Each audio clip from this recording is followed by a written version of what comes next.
নমস্কার বন্ধুরা, আমি তন্ময় আর আপনারা দেখছেন আমার ইউটিউব চ্যানেল টেকনিক্যাল তন্ময়। বন্ধুরা, আজকে আমি একটি এলইডি নিয়ে এসেছি। এটি 9 ওয়াটের। এই এলইডি বাল্বটি নষ্ট হয়ে গিয়েছে। এই এলইডি বাল্বটি নষ্ট হয়ে গেলে কীভাবে নতুন বানাতে হয় তার জন্য আমি আগে থেকে একটি ভিডিও আপলোড করা আছে, আপনারা লিঙ্কে যেয়ে দেখতে পারেন। এই এলইডিটি জ্বলছে কিনা তা আপনাদের আগে চেক করে দেখিয়ে দিই। আমি একটি সিরিজ তার নিয়ে নিয়েছি।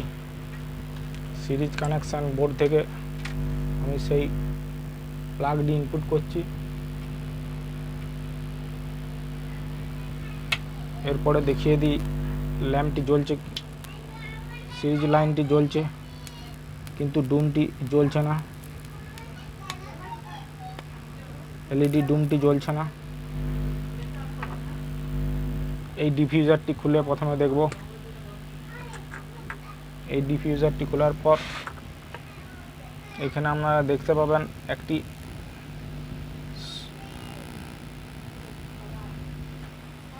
সিরিজে গুঁজে আপনারা এই ধরনের সেফটি চিমটি নিতে হবে।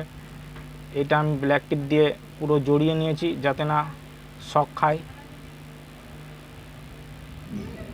বৈদ্যুতিক ঝটকা যাতে না লাগে, তার জন্য আমি এটা পুরো সেফটির জন্য ব্ল্যাক টিপ জড়িয়ে নিয়েছি। এরপর এক একটা এলইডি শর্ট করলে আপনি বুঝতে পারবেন কোন এলইডিটি আপনার ফিউজ হয়ে গেছে। সেই এলইডিটি আপনাকে এক্সচেঞ্জ করে নিতে হবে। কিভাবে এক্সচেঞ্জ করব সেটা আজকের ভিডিও।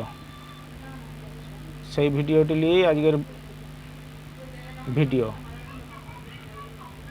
এইখানে এমনিতেও দেখা যাচ্ছে একটা এলইডি কালো রঙের স্পট পড়ে আছে।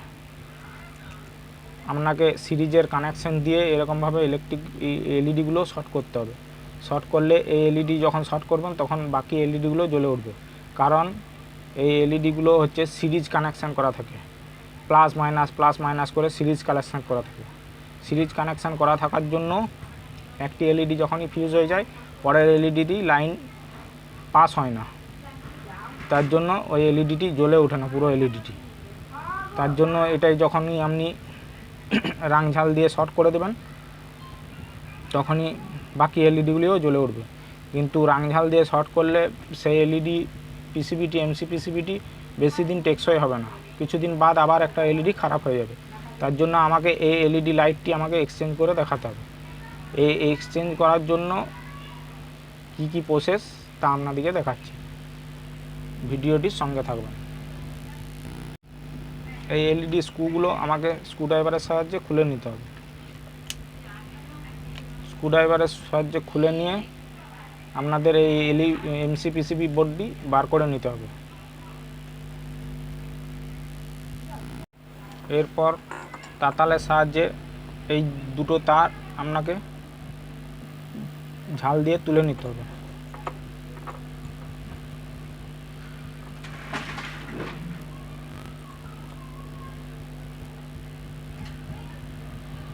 দুটো তার আমি তুলে নিয়েছি।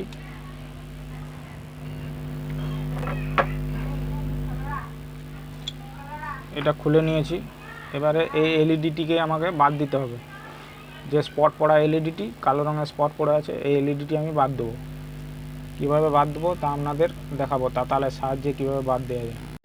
তাতালটাকে প্রথমে হিট করে নিতে হবে, তারপরে এইভাবে একটা স্ক্রুড্রাইভারের সাহায্যে এলইডি পিসিবিটিকে এমনিভাবে ধরে থাকতে হবে। এই এলইডি পিসিবির অ্যালুমিনিয়াম যখন গরম হয়ে উঠবে তখন অটোমেটিক্যালি সেই এলইডিটি উঠে আসবে। এই এলইডিটি তুলে নিলাম। এবারে একটি আলাদা এলইডি সেখানে স্থাপন করব। সরি বন্ধুরা, একটা এলইডি লড়ে গেছে।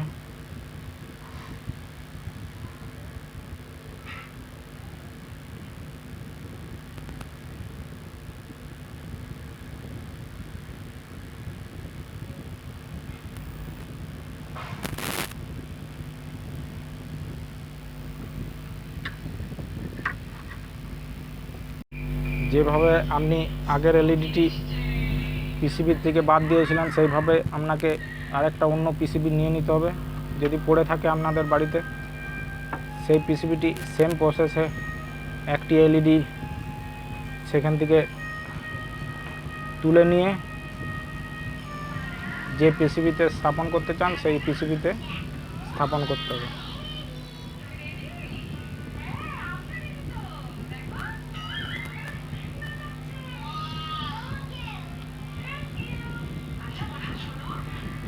তুলে নিলাম, এই পিসিবিটি বাদ দিয়ে এই পিসিবিটি আবার সেম জায়গায় রাখলাম।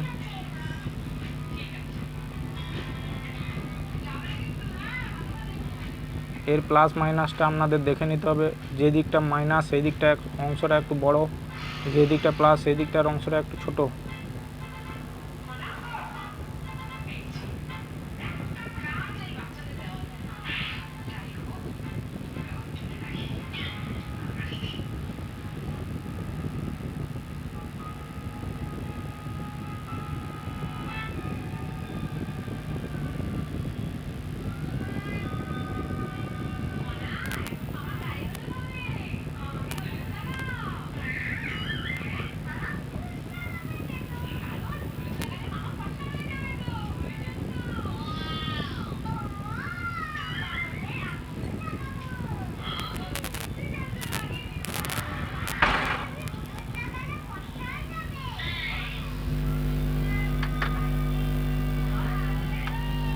এইভাবে আমি এলইডিটি চেঞ্জ করে নিলাম।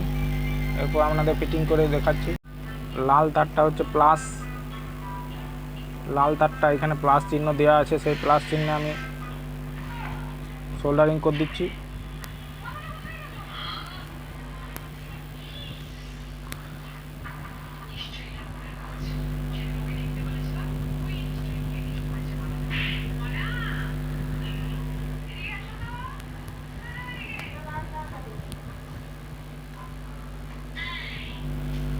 আর সাদাটা হচ্ছে মাইনাস, মাইনাস আমি সোল্ডারিং করে দিচ্ছি। এরপরে এলইডিটি টেস্টিং করে দেখব জ্বলছে কিনা, তারপরে নাটগুলো এঁটে নেব। দেখুন বন্ধুরা, আমি সিরিজ কানেকশান করে নিয়েছি, দুটো তার ঠেকালে লাইটটি জ্বলে উঠছে। এবারে টেস্টিং করে দেখাবো আপনাদের এই এলইডিটি জ্বলছে কিনা, সব এলইডিগুলি জ্বলে উঠছে কিনা।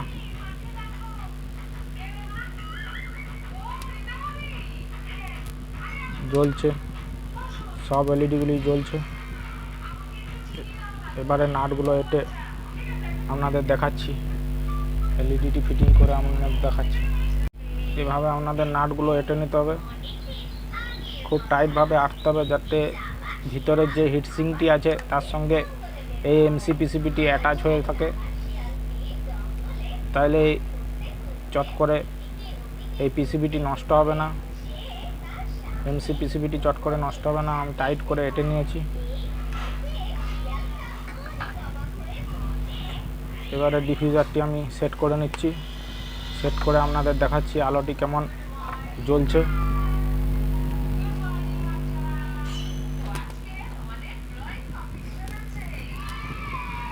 খুব সুন্দর আলো দিচ্ছে। থ্যাংক ইউ বন্ধুরা আমার ভিডিওটি দেখার জন্য।